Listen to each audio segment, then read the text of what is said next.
Hello, hello. Thank you for joining me in my studies today.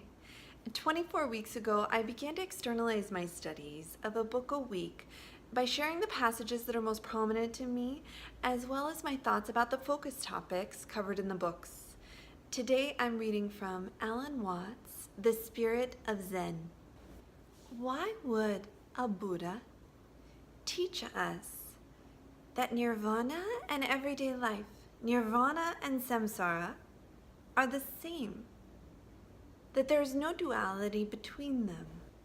That we can arrive at Nirvana while chopping wood, carrying water, washing dishes? What might this indicate? Buddhahood is not about a culmination of saintly deeds, chancing upon the correct doctrine such that we may pass the pearly gates, earning a sufficient aggregate of points such that we may win. Rather, it's a shift in perspective characterized by a removal of false beliefs so that the splendor of our current circumstances, surroundings, and activities may be seen, felt, and enjoyed. Without further ado, I'll move on to today's readings. Enjoy. Page 79. There's a famous Zen parable which fitly sums up this particular attitude to life. It is said that to those who know nothing of Zen, mountains are just mountains, trees are just trees, and men are just men. After one has studied Zen for a little time, the emptiness and transience of all forms is perceived, and mountains are no longer mountains, trees no longer trees, and men no longer men. For while ignorant people believe in the reality of objective things, the partially enlightened see that they are only appearances, that they have no abiding reality, and pass away like drifting clouds. But the parable concludes, to him who has a full understanding of Zen, mountains are once again mountains, trees are trees, and men are men. Page 80. In Zen, there is no dualism of heaven and earth, natural and supernatural, man and God, material and spiritual, mortal and immortal. For ordinary men and Buddhas, Samsara, Nirvana, avidya, ignorance, and Bodhi, enlightenment, are the same. It is one's own spiritual realization that makes the difference. Page 95. From the standpoint of Buddha nature, no one activity is more religious or holy than any other.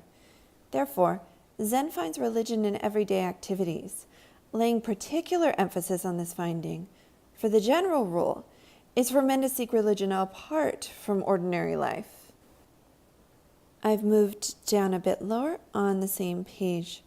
Sentient beings are essentially the Buddha nature, and to serve them is to serve the highest principle in the universe, to work in harmony with the supreme law of life, which is that all beings are potentially Buddhas, and that at some time they must become so in actuality. Page 97. The ideal of the Bodhisattva is not to remain apart from the world, it is to be in it, though not of it. To be an anonymous force for enlightenment, working in and through human society. If he has any solitude, it is the solitude which inevitably attaches itself to great wisdom. He cannot isolate himself from other beings, for in every creature he sees one of his other selves. Page 101. The great treasure which cannot be had without so much sacrifice is not truth itself.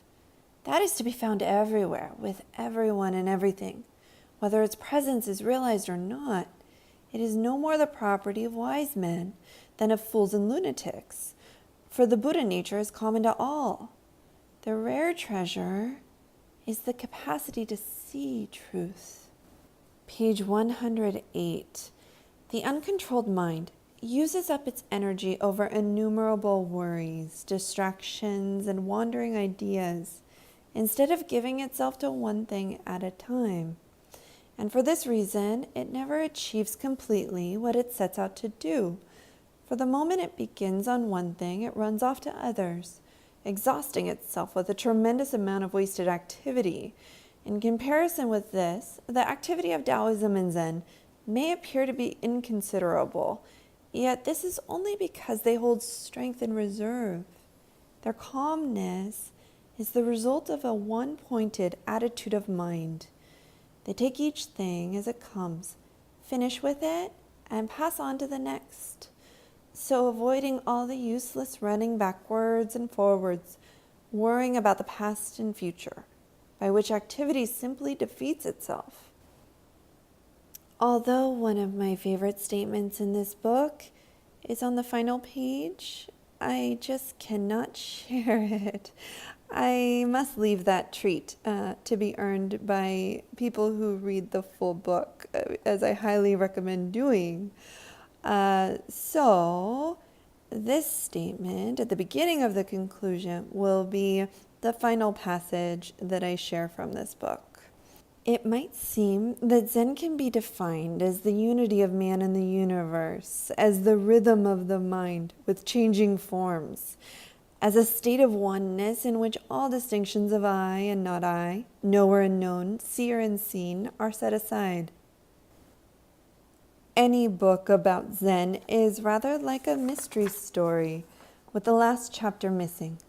There's always something which escapes definition, which can never be expressed in words.